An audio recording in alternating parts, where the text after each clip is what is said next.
7.2 first question.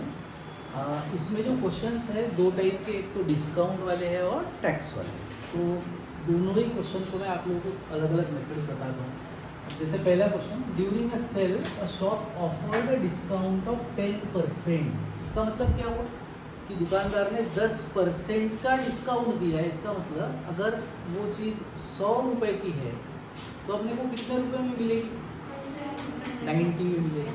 10% मतलब percent means out of 100। तो अगर 100 रुपये की चीज़ है तो अपने को 90 में मिल जाएगी, बराबर। अब ये चीज़ें कितने की थी? What would a customer have to pay for a pair of jeans marked at ₹1450। So क्या क्या लिया है उसने? एक लिया है पेयर ऑफ जीन्स जिसका उसका खर्चा आ रहा है 1450 रुपये, and 2 shirts at 850 rupees each. So 2 shirts cost is 850 rupees per shirt, बराबर ना। सो टोटल मिला के हो गए इसके 1700।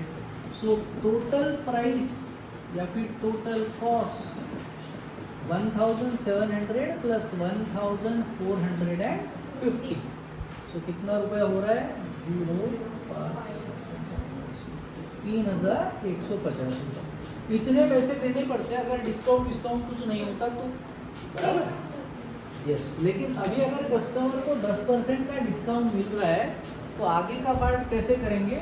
उसके लिए दो मेथड्स हैं। एक तो आप ऐसे कर सकते हो कि 10% डिस्काउंट मीन्स मार्क प्राइस, या फिर जिसको हम लोग कॉस्ट प्राइस बोल सकते हैं, और दूसरा सेलिंग प्राइस।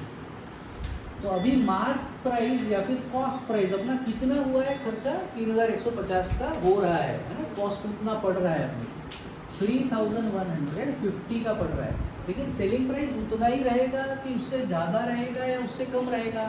कम रहेगा, है ना। कितना कम रहेगा वही हमको निकालना है। सेलिंग प्राइस कितनी है? 10% का डिस्काउंट का मतलब क्या होता है कि अगर 100 रुपये की मार्क प्राइस होती, मार्क प्राइस मतलब लिखी हुई कीमत, अगर 100 रुपये होती तो वो चीज़ दुकानदार कितने में बेचता अपने को? 90 में बेचता। अभी इस क्वेश्चन में जो भी चीज़ें वो खरीद रहा है उसकी कुल मिला के मार्क प्राइस कितनी आ रही है? 33,150। तो सेलिंग प्राइस वो निकालनी है। आगे का पार्ट सिर्फ क्रॉस मल्टीप्लाई करो, क्वेश्चन खत्म हो जाएगा। मैं क्रॉस मल्टीप्लाई कर देता हूँ। So 100 multiplied by x equal to 3150 multiplied by 90। अब x निकालने के लिए इसके बाद का तो आप लोगों को मेरे ख्याल से अब आसानी से आ जाएगा एकदम। क्या करेंगे x निकालने के लिए?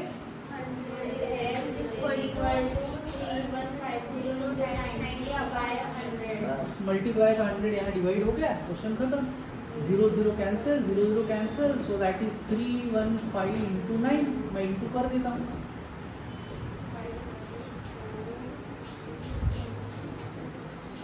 So what is the selling price? So the selling price is 2,835 rupees.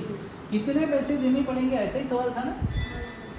कितने का डिस्काउंट मिला ये पूछा है क्या क्वेश्चन में अपने को? नहीं ना, what do the customer have to pay, तो हमने निकाल दिया कि कस्टमर को इतना रुपया देना पड़ेगा। ठीक है। अब दूसरा मेथड इसके लिए यहाँ से है, यहाँ तक तो सेम है, यहाँ तक तो ऐसे ही करना है कि भैया 2 शर्ट मिला के 1700 रुपये, जीन्स मिला के 1450, टोटल कितना हो रहा है? इतना हो रहा है। अब दूसरी मेथड फॉर्मूले, percent discount is discount divided by mark price multiplied by 100। so कितना परसेंट का डिस्काउंट है? तो उसके जगह लिख दिया डिस्काउंट कितने। ये डिस्काउंट क्या है? रुपीज में। ये डिस्काउंट क्या है? परसेंटेज। तो डिस्काउंट रुपीज वाला तो पता नहीं है अपने को कितने रुपए का, वो तो नहीं पता, वैसे ही लिख दिया। मार्क प्राइस कितनी हो रही है? मल्टीप्लाइड बाय 0 कैंसिल, ये जाएगा इधर 315 इंटू 10, मल्टीप्लाई का 10 इस तरह। तो इसका मतलब डिस्काउंट कितना मिला? 315 रुपये का डिस्काउंट मिल गया। तो अब अगर कोई पूछे कि भैया कितने रुपए में बेचना पड़ेगा, तो क्या करेंगे आप? 3150 में मिल रहा था, उसमें से 315 रुपए का डिस्काउंट मिल जाएगा. So what is the formula of selling price? That is mark price minus discount. बस हो गया, इसमें वैल्यू डाल देते हैं. सो मार्क प्राइस था 3150 माइनस 315 रुपए का हुआ डिस्काउंट. 3150 315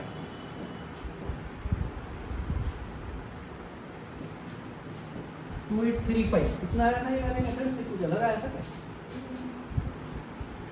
नहीं, 2835. ठीक है. So the answer is selling price 2835 rupees. Confusion है, बताओ कौन सी आसान है मेथड? सेकंड वाली आसान है. चलो ठीक. अगला क्वेश्चन है. The price of a TV is rupees 13,000. 13,000 का टीवी है. The sales tax charge on it is at the rate of 12%. तो पहले के ज़माने में सेल्स टैक्स वगैरह रहते थे. अभी सिर्फ एक ही टैक्स है, वो है GST. आप लोगों ने सब लोगों ने नाम सुना होगा. इसका लॉन्ग फॉर्म क्या है? Goods and service tax. तो ये टैक्स गुड्स पे लगता है और सर्विस पे लगता है. गुड्स मतलब सामान, तो सामान पे भी लगता है और जो सर्विस मिलती है उस पे भी लगता है, इसलिए उसको गुड्स एंड सर्विस टैक्स बोला हुआ है. तो इसका हर एक चीज़ का परसेंटेज अलग अलग है. अब इसमें आप किराना लेने जाओगे तो उसमें परसेंटेज अलग है. मान लो फॉर एग्जांपल आप कोई खाने की चीज़ खरीद रहे हो, तेल खरीद रहे हो, तो उस पर हो सकता है 5% का हो.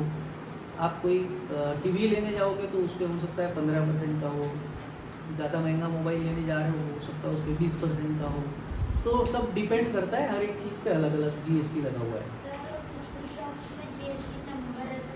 हाँ, तो जिनको GST अप्लीकेबल है उनको GST नंबर, हम लोग जब रिसिप्ट मिलती है तो उसमें भी रहता है GST नंबर, है ना. तो उनको GST में रजिस्टर करना होता है गवर्नमेंट के पास.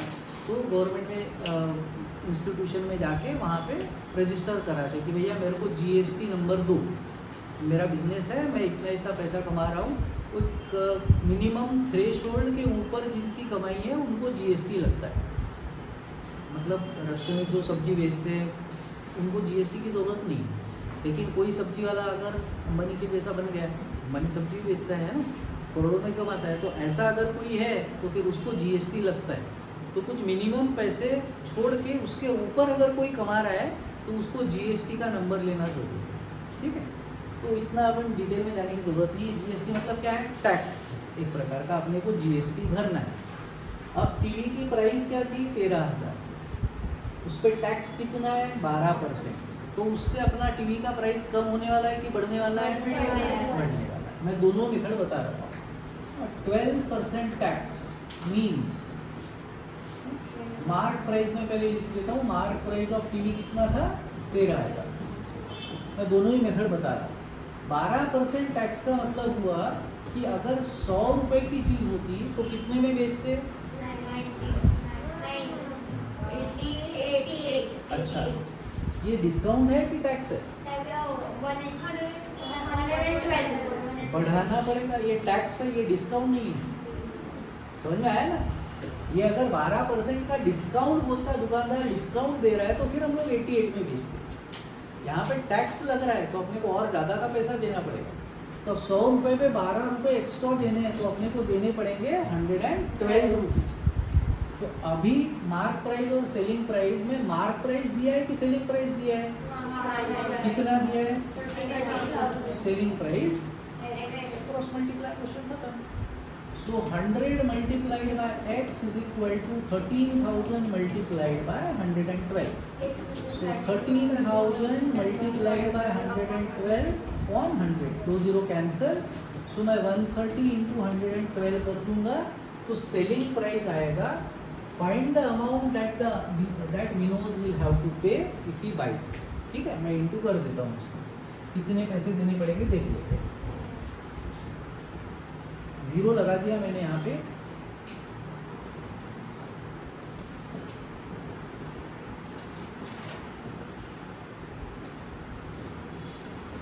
So therefore Vinod will have to pay 14,560 rupees इतने पैसे देने पड़ेंगे, ठीक है। इसी क्वेश्चन को दूसरे मेथड से भी बता रहा हूँ, जिसको फॉर्मूला वाला अच्छा लग रहा है। परसेंटेज ऑफ टैक्स, अब अगर मान लो किसी चीज़ पे 50% का टैक्स है, ठीक है, और वो चीज़ है 20,000 रुपये की, तो उस पर टैक्स कितने रुपए का लगेगा? 50/100% मतलब आउट ऑफ 100 और सो 2 5 10 0 1 2 3 कितने रुपए का टैक्स लगा? 10,000 रुपए का। तो ये चीज कितने में बिकेगी? अब 30,000 में बिकेगी। तो अगर इस तरीके से करना है तो फिर ऐसा कर सकते हैं हम लोग।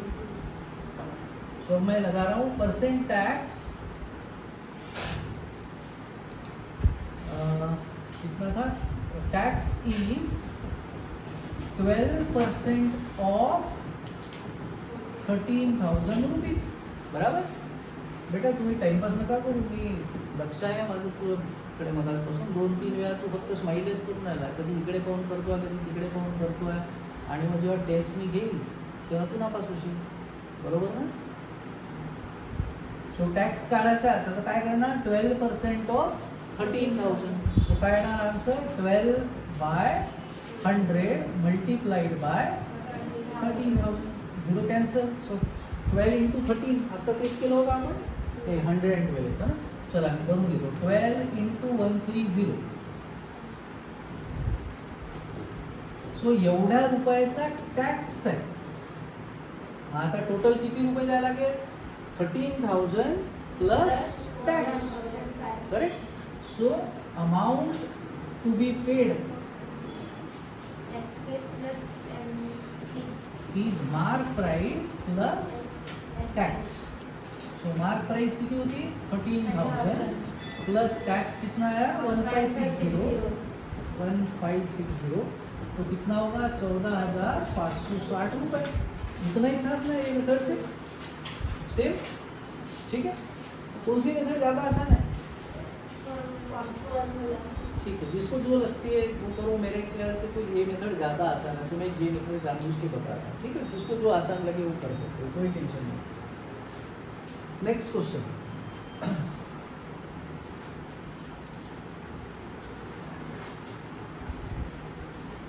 Arun bought a pair of skates at a sale where the discount was 20%. 20% का डिस्काउंट मिल रहा था। If the amount he pays is rupees 1,600, उसने कितने रुपए भरे? 1,600 दिए, तो मार्क प्राइस कितनी थी वो निकालना। तो मुझे बताओ, मार्क प्राइस 1600 से ज़्यादा होगी या कम होगी? कम होगी, जास्त रहेगी।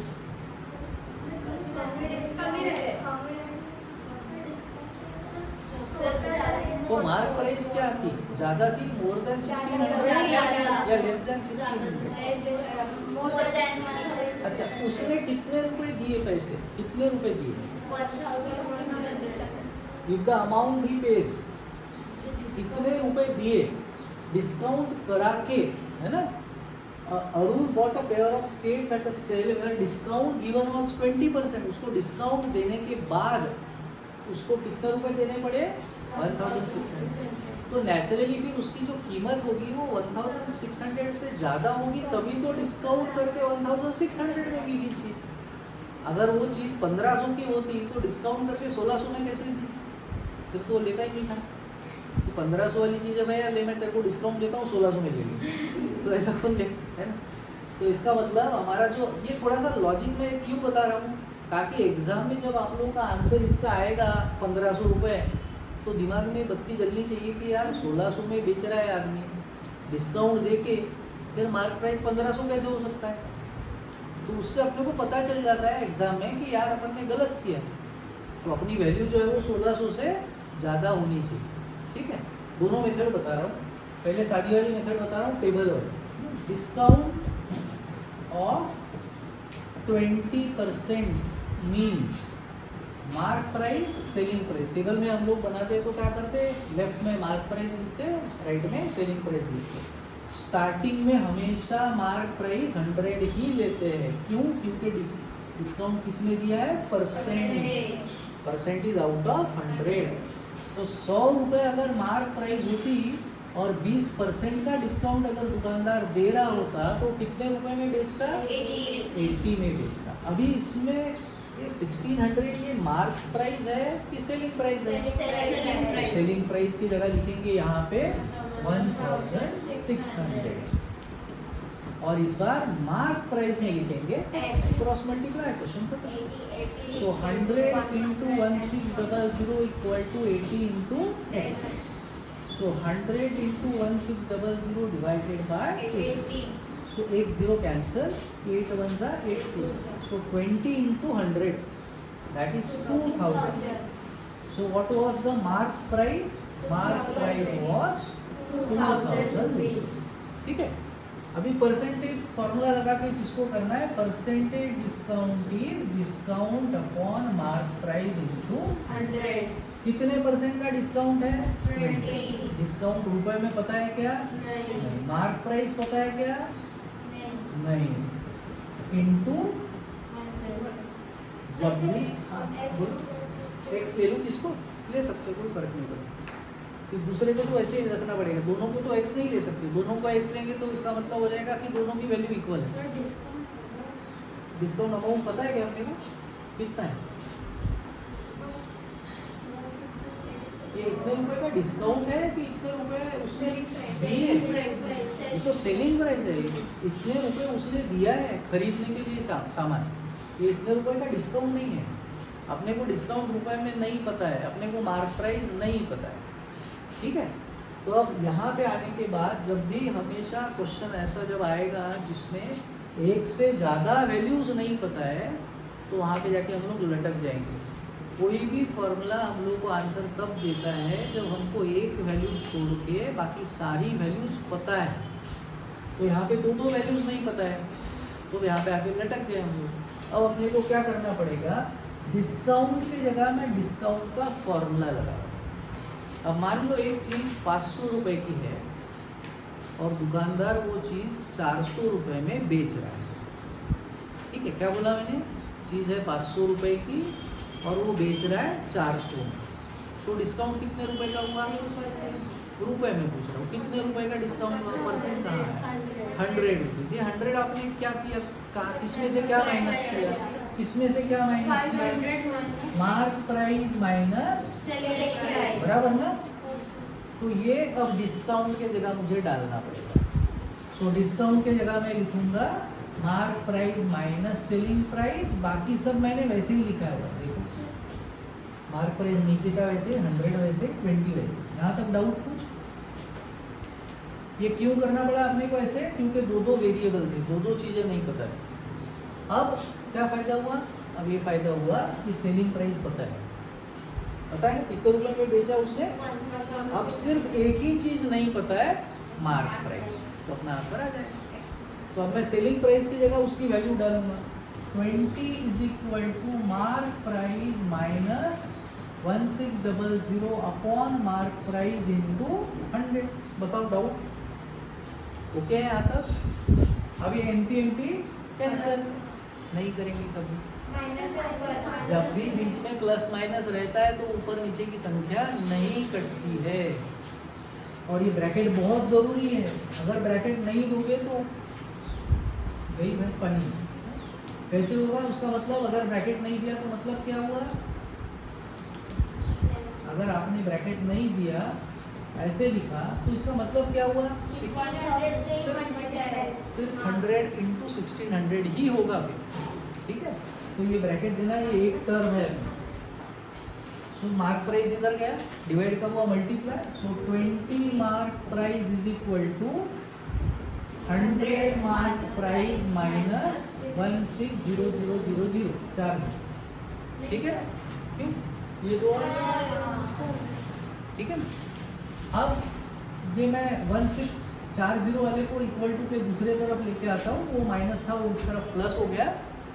और ये 100 मार्क प्राइस के साथ में 20 मार्क प्राइस यहाँ पे आके माइनस कर दिया।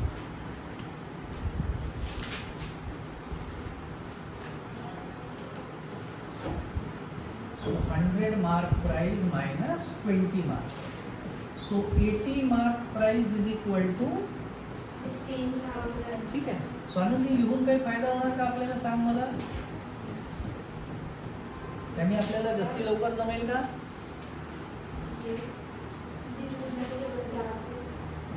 8 1 जा 8 2 जा, अच्छा मी 1 0 गायब केला. Yes. So final answer is 1000 rupees. Sanga doubt कोणती सोपी होती? सो हमेशा याद रखो वही वाली मेथड आसान पड़ेगी. जब एकदम सादे सिंपल क्वेश्चन है तो दोनों ही आसान है, लेकिन जब थोड़े घुमा फिरा के क्वेश्चन आएंगे तो हमेशा टेबल वाली मेथड ही आसान जाएगी. ठीक है, आगे बढ़े.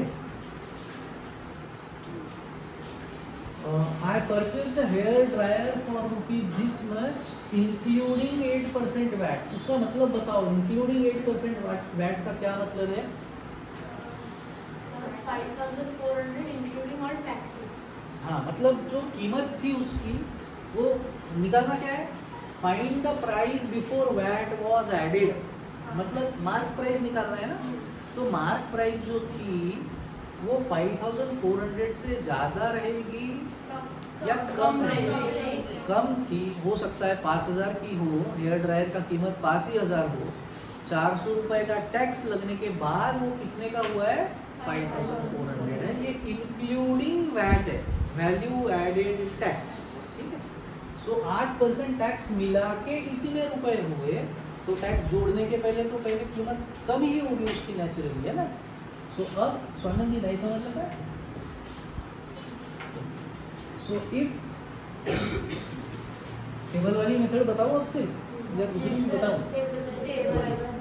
सो 8% वैट मीन्स 8% वैट का क्या मतलब हुआ कि अगर मार्क प्राइस मेरी 100 है तो सेलिंग प्राइस कितनी होगी?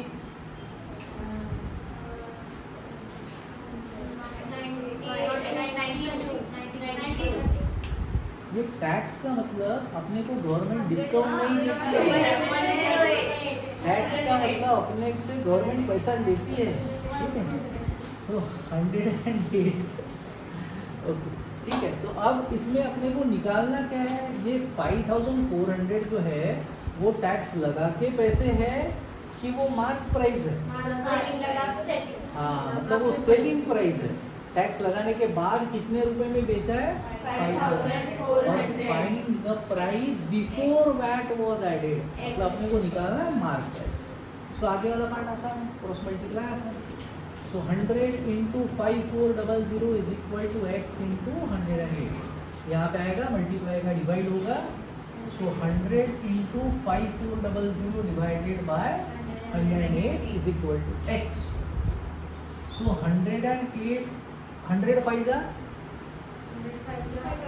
500, 8 5 जा 40, मतलब हो गया 540. सो इसका मतलब 108 5 जा 540. ठीक है, साथ में 0 तो कितना है? 5,000. सो इसका मतलब price before VAT was 5,000. Confusion? हाँ, doubt? It was just fluke, by mistake, गलती से मिस्टेक हो गई. सो लास्ट क्वेश्चन आप लोग बताओगे अब इसको कैसे करना है. An article was purchased for this much including GST of 18%. Okay, so 18% GST means Tax. yes. Selling price. So mark price 100. selling price 180. okay. An article was purchased for this much including 18% GST. SP. Yes, so SP is 1239. So अपने को price before the VAT GST was added. Mark price. Let's cross multiply. So 100 into 1239 is equal to 118 into x. So 100 into 1239 divided by 118. So 100 into 1239 upon 118. सो 8 के table में 9 कब आता है? आता है कि नहीं आता? आता ही नहीं है ना। तो इसका मतलब इसके टेबल में ये संख्या आना मुश्किल नहीं आता होगा शायद। तो अब मैं काम करता हूँ, दोनों को ऊपर और नीचे की संख्या को सेम नंबर से डिवाइड करता हूँ। तो 2 से डिवाइड कर देता हूँ, क्या है इतना और यह है इतना। अब 59 के टेबल में ये आता है क्या? 9 के टेबल में 9 आता है क्या? कब आता है? 9 वन ही आएगा ना। तो इसको 59 इंटू 1 करने से तो नहीं आने वाला है। चलो 59 टू का कितना आएगा? 180।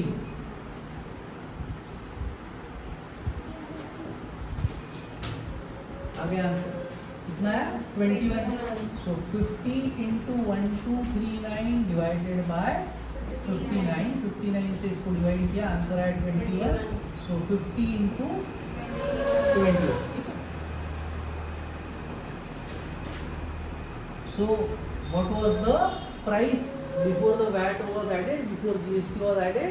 It was 1050. ठीक है? So final answer लिख लेंगे. So price before GST was added